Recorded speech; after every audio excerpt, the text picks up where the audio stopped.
एक बार की बात है, उत्तर भारत के एक छोटे से गांव में एक प्यारा सा परिवार रहता था। नाम था उनका अर्जुन, कविता और उनका 7 साल का बेटा छोटू। उनका छोटा सा मिट्टी का घर था जो पहाड़ियों के पास बसा था। चारों तरफ पेड़ पौधे, खेत और बहुत शांति। लेकिन ठंड जब आती थी तो ये गांव बर्फ से ढक जाता था। इस बार सर्दी कुछ ज्यादा ही तेज थी। दिसंबर का आखिरी हफ्ता चल रहा था।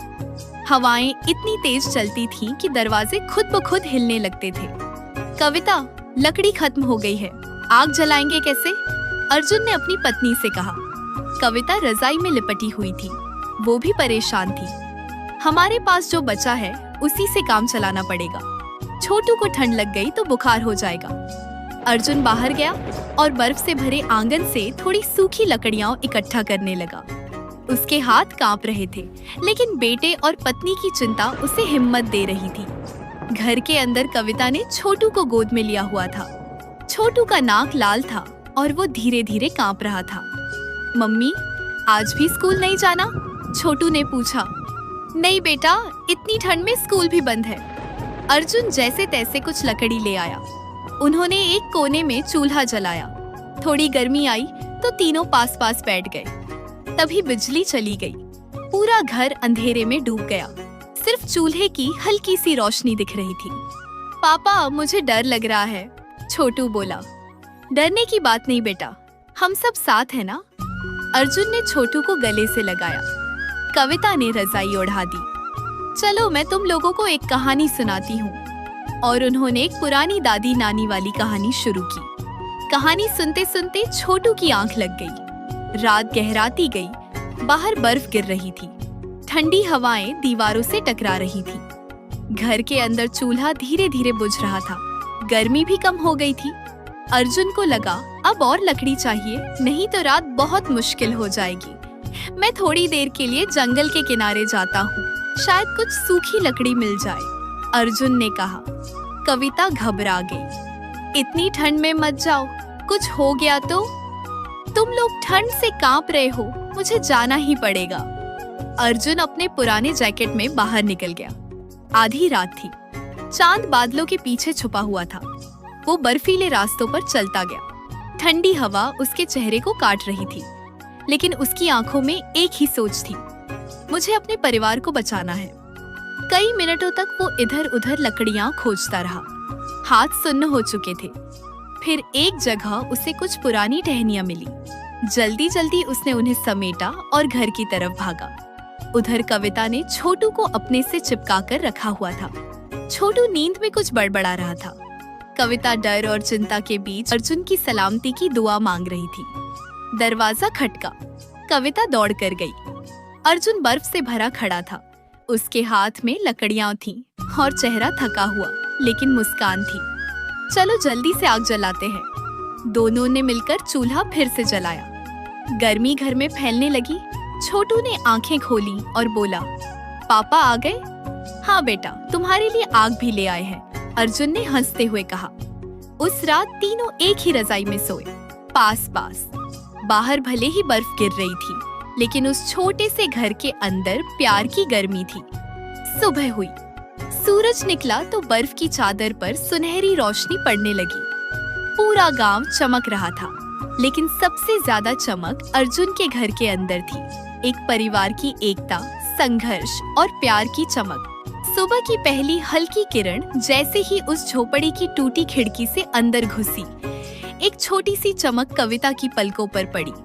सर्द हवा अब भी खिड़की के कोनों से अंदर सरक रही थी, लेकिन रात जैसी जानलेवा नहीं रही।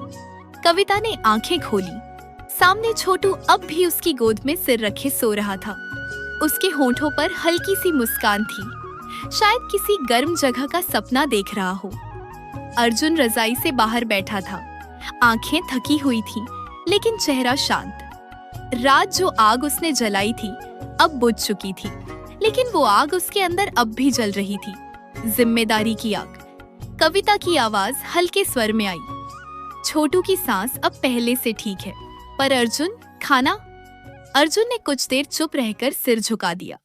रसोई में रखी पुरानी टोकरी अब लगभग खाली थी। 2 मुट्ठी चावल, थोड़ा सा आटा और लकड़ियों का आखिरी गट्ठर। कुछ देर की खामोशी के बाद अर्जुन उठा और बाहर चला गया। बाहर चारों तरफ बर्फ ही बर्फ, रास्ता दिखाई नहीं देता था। लेकिन सूरज की मौजूदगी ने उम्मीद की एक किरण दी थी। वो किसी की मदद मांगने नहीं गया। उसने खुद अपने घर से दूर किसी पुरानी झोपड़ी में छुपाकर रखी लकड़ियां और चावल की एक बोरी याद की, जो उसने पिछले साल रख छोड़ी थी, जैसे किस्मत के लिए जमा की गई थी। वो लौटा, पीठ पर बोरी थी, हाथ में लकड़ियों का गट्ठर। कविता उसे देखकर चौंकी और आंखों में वही बात थी। तुम कैसे कर लेते हो ये सब? झोपड़ी में फिर से आग जली। एक बार फिर मिट्टी के चूल्हे से धुआं उठा, लेकिन इस बार वो धुआं डर का नहीं था, उम्मीद का था। कविता ने धीरे से बची हुई दाल में चावल डालकर खिचड़ी बनाई। छोटू अब तक उठ चुका था। उसे अब हल्का बुखार था, लेकिन चेहरे पर रंग लौट रहा था। मम्मा, आज धूप निकली है, छोटू ने खिड़की से झांकते हुए कहा। कविता मुस्कुरा दी।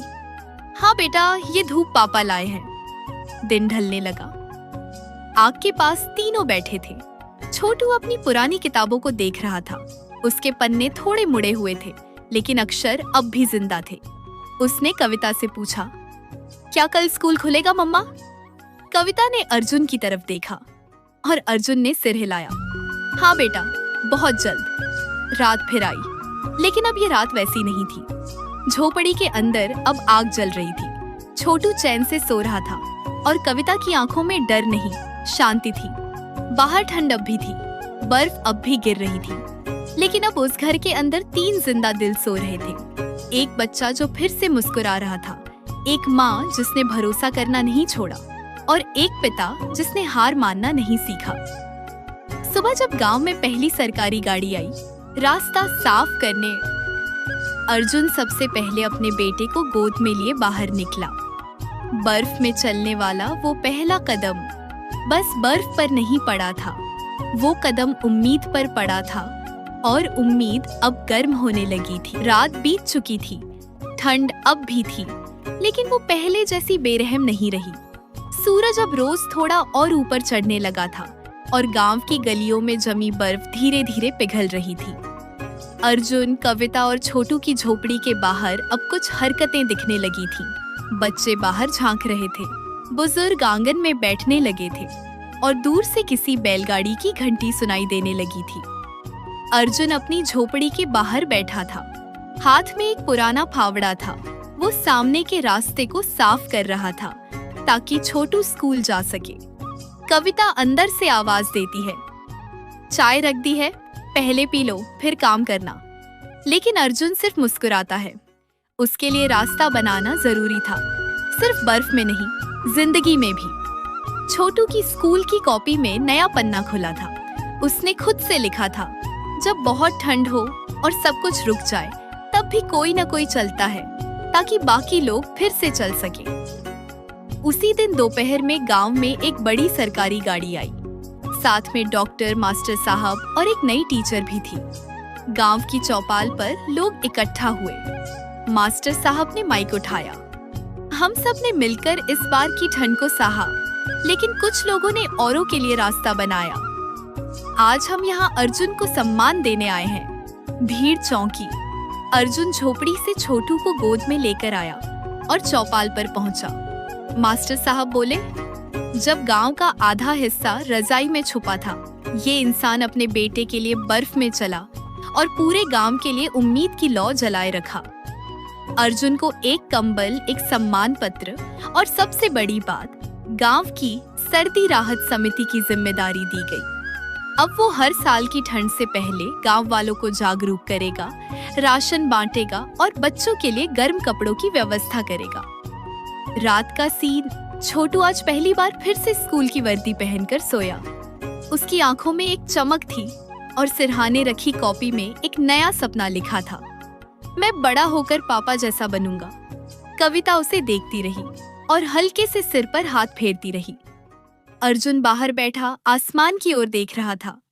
सर्दी की रात अब सिर्फ मौसम नहीं रही थी, अब वो कहानी बन चुकी थी, जो बेटे को सुनाई जाएगी, फिर पोते को, फिर उसकी भी अगली पीढ़ी को। सुबह जब छोटू स्कूल जा रहा था, तो गांव के सारे बच्चे उसके साथ चल पड़े।